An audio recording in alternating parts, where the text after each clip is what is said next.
Hello and welcome to my channel. I am the Psych Auto Scorer, and today we will be talking about the MMPI 2. I just finished this one up today, really excited about it.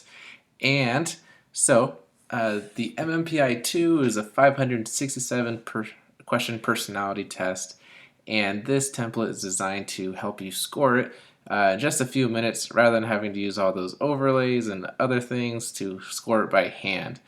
So, if you like this, go ahead and check out the description, and that should have a link to where you can access this template yourself.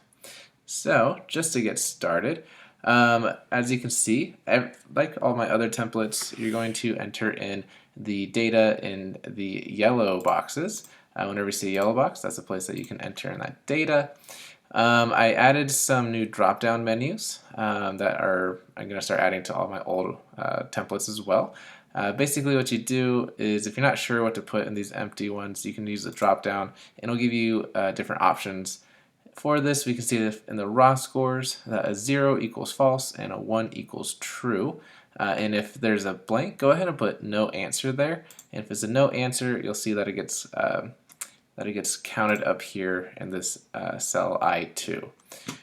So that being said, what you'd want to do when you have a patient's information is you'd start by doing a 0 or a 1 in each one of these cells or a no answer.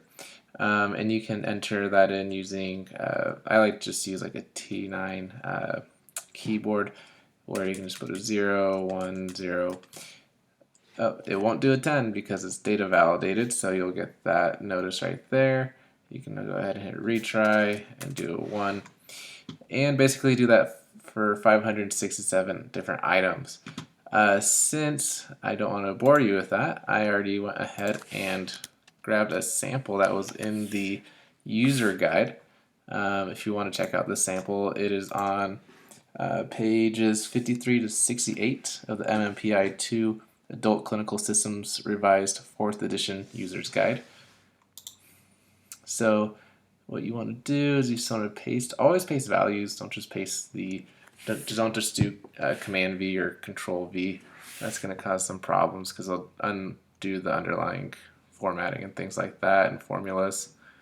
Alright, so we just want to double check to make sure that those are all there. We do see those there. If you're entering all this data in by hand, I recommend using the second entry form. Basically, this just gives you a chance to double check your work. If this one, so for item 1, the first time I went through I put a 0, but let's say it was a 1 the second time, it'll turn red.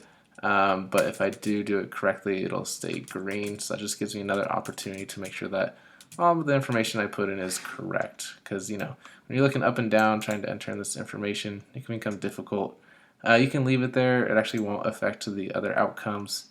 But important thing to show you is that still, after I've entered in this raw scores, there's still these, these error messages right here. And that's because I haven't entered in the sex of the patient or whether or not I want that K correction. So let's just enter in the sex first. For this sample, we did use a male. Don't just use an M or an F. Go ahead and choose male or female. It'll turn blue or pink, whether or not it's a male or female. And then we're going to do the K correction. There can be a bit of a lag, and that's just because the formulas are working in the back.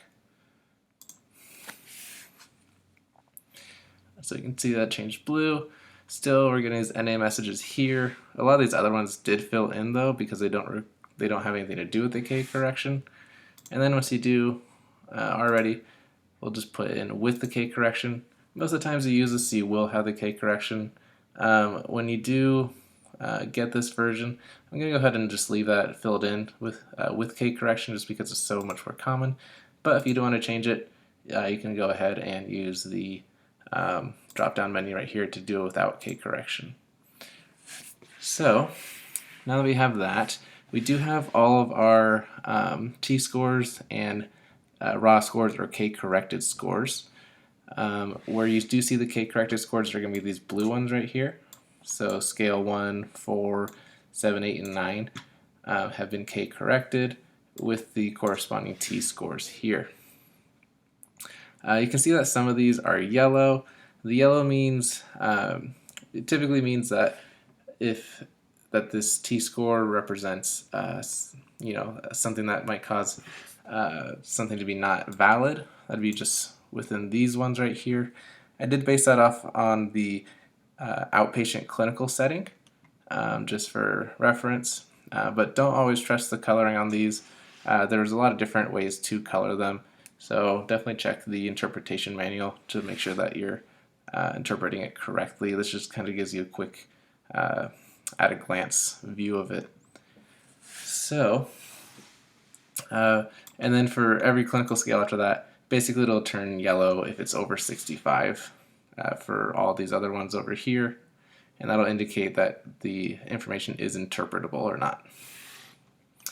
All right, so just moving on to the last part, we do have the scales. Now these were all blank at the beginning, and this information gets updated automatically. You don't have to copy and paste anything over. And this yellow or this purple right here represents the a significant value.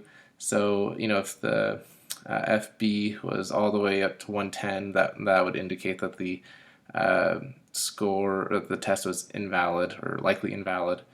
And then we can see that 69 right here, so that's scale 4, that's elevated for them, and that was the interpretable scale. Content scales, nothing did cross that 65 t-score value, similar to the Sci-5 scales profile. In the supplementary scales, 2 did cross over that you could interpret, and we have the Harris Lingos and SI scales profile, and the last one is the content component scales profile. All right, so I hope that you enjoyed this. I hope you find it helpful. Again, if you do want to see this this template or have your own copy of it, go ahead and check the link in the description, and that should help you find this template. All right, thanks so much for watching.